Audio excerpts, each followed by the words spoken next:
Arratsaldeon, muy buenas tardes, bienvenidos a este nuevo programa en el que hoy vamos a hablar de tecnología. Para hablar de tecnología hemos cogido una noticia que además ha sido muy comentada en redes sociales y es la intención por parte del dueño de Tesla, Elon Musk, de adquirir una red social tan importante como Twitter, una red social que además ha sido polémica en los 2 últimos años porque ha censurado diversas cuentas, llegó incluso a censurar al que entonces era presidente de los Estados Unidos, Donald Trump. Es decir, una red social se atrevió a censurar al que supuestamente es el hombre más poderoso del mundo. Por lo tanto, estamos hablando de una red social con mucho poder. Hay quien dice que es una de las creadoras de pensamiento más importantes, por lo tanto, no estamos hablando de cualquier cosa. Para tratar este asunto tenemos hoy con nosotros a Vicente Ferrer. Él es consultor, es analista internacional, ya lo hemos tenido en el programa muchísimas veces. Además, también forma parte de la plataforma Demos y es una persona que por su trabajo conoce muy bien todo lo que se cuece en el mundo tecnológico. Vicente, ¿qué tal? Muy buenas tardes. ¿Qué tal, amigos? ¿Cómo estáis? Aquí desde el mundo internacional y concretamente de un sitio internacional como Cartagena de Indias. ¿Qué tal? Pues seguramente que muchísimo mejor que nosotros, que aquí hemos tenido muchísimas lluvias últimamente, Vicente. Ahí sí. En Cartagena de Indias entiendo que el tiempo estará muchísimo mejor. Pues casualmente está ahí con plenas lluvias, pero de 25 grados no baja. Bueno, el calor no te falta entonces. Y hablando de calor, calor hay en las redes sociales, sobre todo en Twitter, porque Elon Musk, el dueño de Tesla y creador de Tesla, parece que quiere hacerse con esta red social, con Twitter, y la verdad es que está puesto nervioso a muchísima gente que se ha dedicado últimamente a censurar cuentas, ¿no? Sí, claro. Twitter, no nos vamos a poner el dedo en la boca, ¿no? Es obvio que ha sido un instrumento político de un determinado grupo político internacional, de una hegemonía también cultural, que ha utilizado el Big Tech y que fue decisiva, pues, como he comentado, en la campaña de Estados Unidos. Formó parte de ese Big Tech que parece que quiere formar parte de la gran grupo de establecimiento internacional financiero, en combinación con el FMI, etcétera, y instituciones supranacionales y supraestatales como Bruselas, como la Unión Europea o como Wall Street, la ONU y parte de Washington, ¿no? En este momento sí, por estar ocupado por quien estás o quienes están. Y claro, es decir, primero entró con una participación fuerte.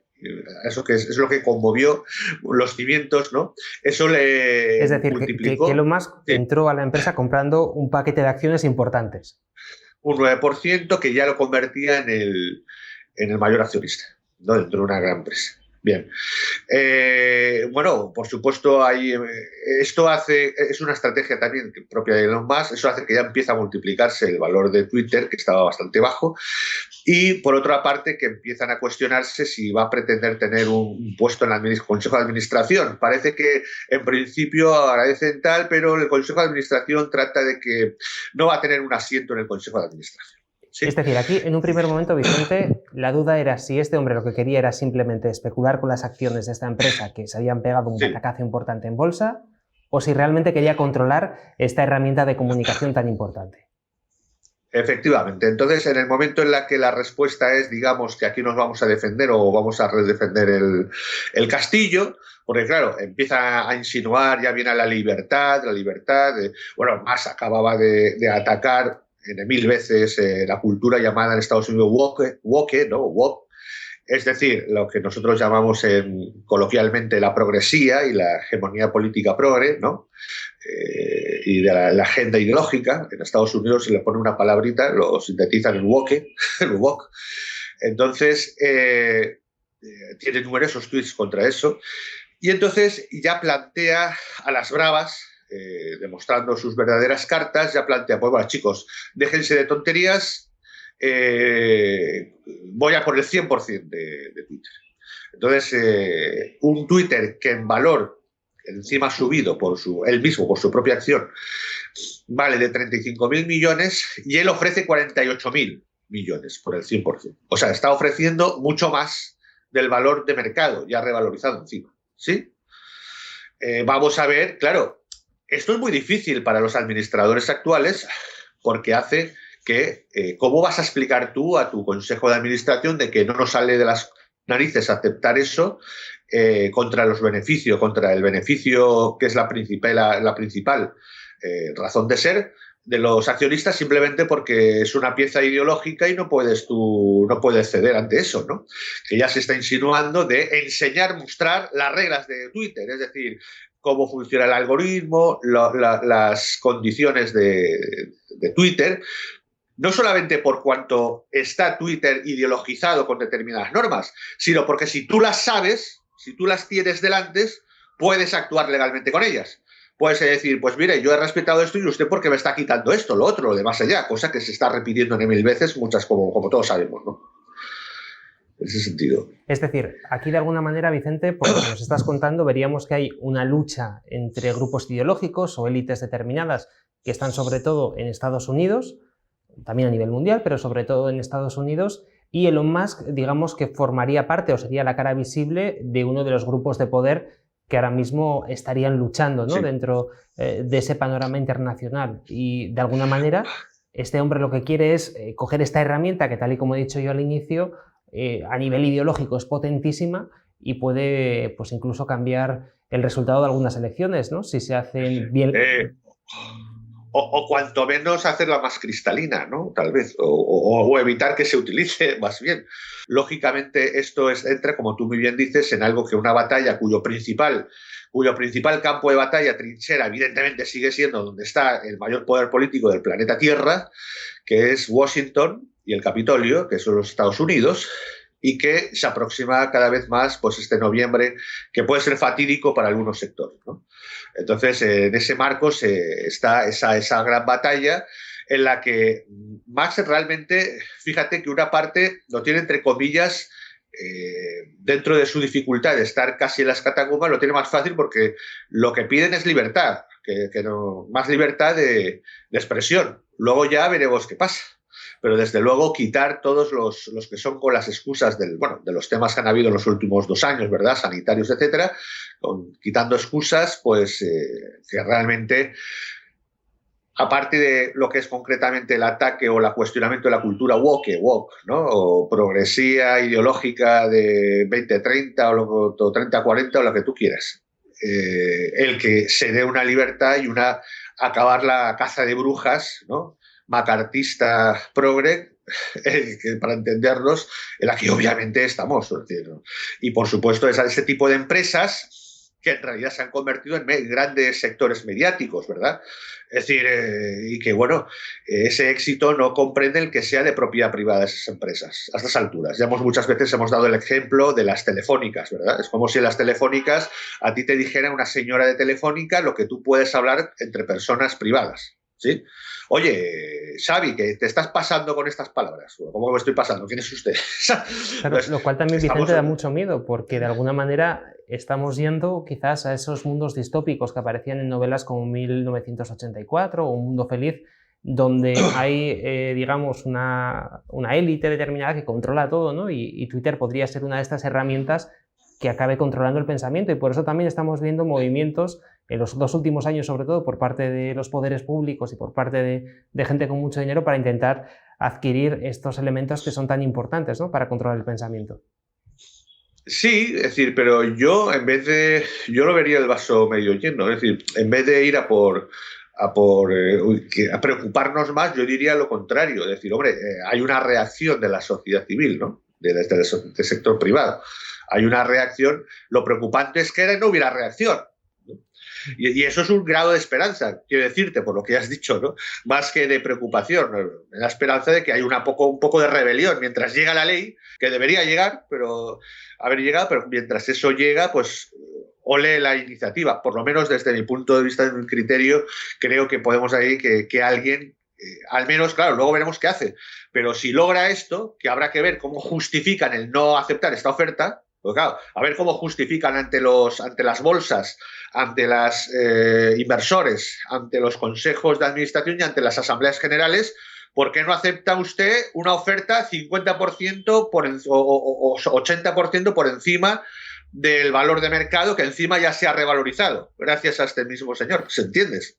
ahí estaríamos ante una disyuntiva de qué es lo que buscamos con esto, beneficio económico o otra cosa, que puede ser el control. Claro, ¿no? claro. Ahí está. Claro. Vicente, no nos queda mucho tiempo y hay otra noticia que tiene que ver con la tecnología que sí que quiero comentar contigo. Hace unas semanas hemos empezado a ver en los medios de comunicación el famoso caso Pegasus, ese caso de presunto espionaje de algunos líderes, sobre todo independentistas, que se produjeron a partir de las negociaciones para formar gobierno allá por el año 2020, cuando Sánchez ganó las últimas elecciones, pero no con mayoría, ¿no? Estamos viendo algunas noticias que se han hecho eco de este asunto y quería traerlo a la mesa, Vicente, porque en una entrevista que te hicimos hace ya, pues yo creo que un par de años aproximadamente, ya hablabas de la posibilidad de poder investigar cualquier móvil de una manera relativamente sencilla si se tenía la tecnología adecuada. Estamos viendo, de hecho, ahora mismo el mensaje que le mandaron a Pere Aragonés, un mensaje con un enlace presuntamente a una noticia que realmente era un troyano, ¿no? O sea, fíjate, Vicente, de qué manera más sencilla pueden acceder a tu móvil. Un pequeño comentario antes de finalizar sobre esta noticia y cuál es tu criterio como experto en tecnología que eres sobre este asunto. Bueno, aquí ya entraríamos en eso que hemos tenido programas, ¿no?, en otros sitios y aquí también desde hace años y que yo comentaba, que por cierto, comento yo y siendo un gestor internacional y con socios internacionales y tema que está en la realidad de lo que pasa o lo que no pasa, pero conmigo pueden haber miles, ¿no? No sé si miles, pero cientos seguro, por miles tal vez. Entonces, ¿por qué esa realidad no se conoce? Cuando ya hace años ya vamos diciéndolo, ¿no? Es decir, ¿esto qué es? Esto es un tipo de tecnología, como comentábamos, que en este caso Pegasus, de origen israelita, comprada por España, por el Estado. Pero bueno, hay más de 10 años que hay que...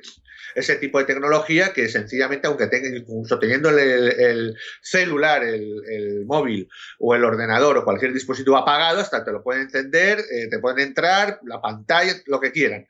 Y además sin poner el famoso, ¿no?, sin chuzar, sin poner el dispositivo, ¿no?, sin poner, no, a distancia, directamente enfocando, encontrando claves y entrando directamente a distancia, como quieran. Bueno, pues esto existe desde hace años. De hecho, yo comentaba en aquella época que cuando yo hacía, que todavía en relación con algunos despachos de abogados, de negocios en Ciudad de Panamá, cómo iban con los celulares de los años 90, con los pequeñitos estos o tal, o medianos, en las que solo eran, pues llamaríamos analógico hoy en día, ¿no? Eran también digitales, pero simples, no eran smart, no eran inteligentes.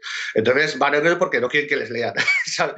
Entonces, ¿esto qué pasa? El Estado... Pero por cierto, Vicente, perdona que te interrumpa, sí, que el presidente de Telefónica tenía también uno de esos, un patatófono de esos de los años 90. Sí, por ejemplo, que yo lo veo esto normal, ¿no? Sobre todo en un sitio financiero internacional como Ciudad de Panamá, por ejemplo. Entonces, ¿qué pasa? Que esto, en realidad, el Estado español, que tú y yo coincidimos y sabemos desde cierta ciencia política, ¿no?, que estamos, bueno, en un sistema como es el sistema de la Carta Magna del 78, en la que el Estado, gran parte de la inteligencia del Estado se ha preocupado más de controlar más que de proteger o de luchar por intereses a nivel internacional, ¿no? Entonces, yo ya tenía noticias, por temas familiares que no hay que comentar, pero claro, yo tenía noticias de, por ejemplo, en los 80 ya habían hangares con los microchips de los 80, ¿no?, simplemente de información que se recogía de las élites financieras y sociales. ¿Sí? Esto se destapó en parte, por ejemplo, con el famoso Narcís Serra, vicepresidente, estoy hablando de primeros de los 90, esa famosa lista aleatoria de lo que yo te diga, en principio de los 90, ¿no? En este siglo, evidentemente que ya tenemos este tipo de dispositivos, pues yo ya te lo comentaba, es decir, es totalmente al arbitrio y la capacidad de acceder a esta información. ¿Qué ocurre? Que esto sin duda ha saltado en esta coyuntura porque le convendrá a los actores, ¿no? Tendrán excusas para apretar en negociación, pero lógicamente esto como si fuese algo extraño, ¿no? O algo que me daba se desayuna, incluso, ¿no?, Vicente, escuchar a algunos dirigentes políticos hablar de ese derecho a la privacidad, ¿no?, cuando en los 2 últimos años nos han estado pidiendo hasta que lleváramos nuestra cartilla de vacunación en el móvil y que se lo enseñáramos a todo pichichi, ¿no?, independientemente de lo que pensemos, pero es cuanto menos curioso que hablen de privacidad estos señores, ¿no? Imagínate, avalada también por la ley formal, aunque haya sido totalmente tirada abajo por el Constitucional, esto parece que no tiene importancia, ¿no? Pero bueno, han tenido base legal, al menos durante un tiempo, para hacer exactamente todo lo que quisieran necesario. Por lo tanto, Esto imagino que no es que se están dando cuenta, sino saben perfectamente que existe y se está utilizando como un medio de entrar en la negociación. Esa es la gran pregunta, ¿por qué ha salido ahora esto y con qué objetivo? Claro. Pero bueno, en fin, no tenemos tiempo para más, Vicente. Veremos qué es lo que ocurre en las próximas semanas, porque quizás las propias noticias que vayan surgiendo a raíz de este caso Pegasus nos den más pistas de por qué han salido ahora estas cuestiones y no lo hicieron años atrás, cuando probablemente, como dices, pues todo el mundo sabría que este tipo de cosas estaban pasando, o al menos que podían pasar. Gracias, Vicente, por habernos acompañado, y recordamos a toda la gente que nos está viendo que te puede ver en Demos. Ahí estamos viendo la página web de la plataforma Demos, demoslibertad.com, con vídeos interesantísimos sobre temas tecnológicos, políticos, jurídicos, en fin, geopolítica. Todo el que quiera que entre en esta página web y que vea estos vídeos interesantísimos. Gracias, Vicente. Hasta la próxima. Hasta la próxima, Xavi. Un abrazo a todos.